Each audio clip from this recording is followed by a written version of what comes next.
एक बार एक शिकारी शिकार करने के लिए जंगल में पहुंचा। उसने अपने तीर पर बहुत ही खतरनाक जहर लगाया और शिकार को निशाना बना करके उसने तीर को छोड़ा, लेकिन उसका तीर चूक गया और तीर एक पेड़ पर जा लगा। वह पेड़ बहुत ही हरा भरा और बहुत सारे तोते उस पेड़ पर रहते थे। जैसे ही वह जहरीला तीर उस पेड़ पर जाकर लगा, वह पेड़ धीरे धीरे सूखने लगा और उस पेड़ पर जो भी तोते रहते थे वह एक एक करके उस पेड़ को छोड़कर जाने लगे।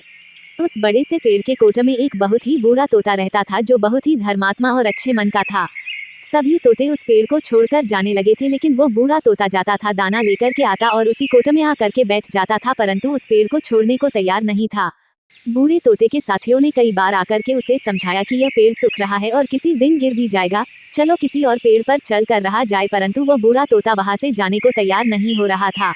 अब ये बात देवराज इंद्र तक पहुंची। उन्हें बताया गया कि एक तोता है, वह जिस पेड़ पर रहता है उस पेड़ पर एक जहरीला तीर लगने के कारण सूखने, गिरने और खत्म होने के कगार पर आ पहुंचा है, और एक बूढ़ा तोता अभी भी वहीं पर रह रहा है। वह दाना लेकर आता है और वहीं पर रहता है, जबकि उस जंगल में बहुत सारे पेड़ है, लेकिन वो उसी पेड़ पर रह रहा है।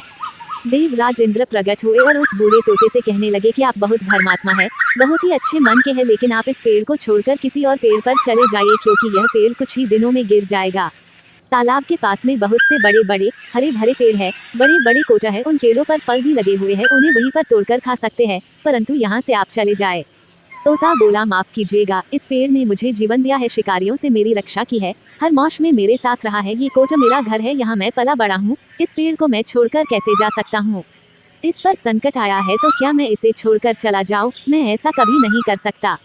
देवराज इंद्र तोते के इस बात से बहुत ही प्रसन्न हुए। उन्होंने तोते से कहा, मैं आपके इस बात से बहुत ही खुश हूँ, मांगो जो आपको मांगना हो। उस बूढ़े तोते ने कहा, मुझे बस इतना मांगना है कि जिस पेड़ ने मुझे जन्म दिया, जहाँ मैं रहा पला बड़ा, जिसे आप मेरा जन्मभूमि कह सकते हो, आप इसे फिर से वैसा ही हरा भरा कर दो जैसा ये था। देवराज इंद्र ने अमृत से उस पेड़ को सिंच दिया और पहले की तरह हरा भरा कर दिया। अब वापस से उस पेड़ पर आकर के बाकी तोते रहने लगे। वह बूढ़ा तोता कुछ समय तक और जिंदा रहा, फिर उसकी मृत्यु हो गई और वह स्वर्ग में चला गया। ये कहानी हमें सिखाती ये है कि जब भी किसी इंसान का बुरा दौर आता है तो इमोशनली वह टूटा हुआ होता है, उसे किसी के सहारे की जरूरत होती है, किसी की आवश्यकता होती है। अगर आप ऐसे समय में उसे छोड़कर चले जाएंगे, उससे बात नहीं करेंगे, मुंह मोड़ लेंगे, तो आपसे बुरा कोई नहीं है, क्योंकि आप किसी के सुख का साथी बने या ना बने, लेकिन आपको हमेशा किसी के दुख का साथी जरूर बनना चाहिए।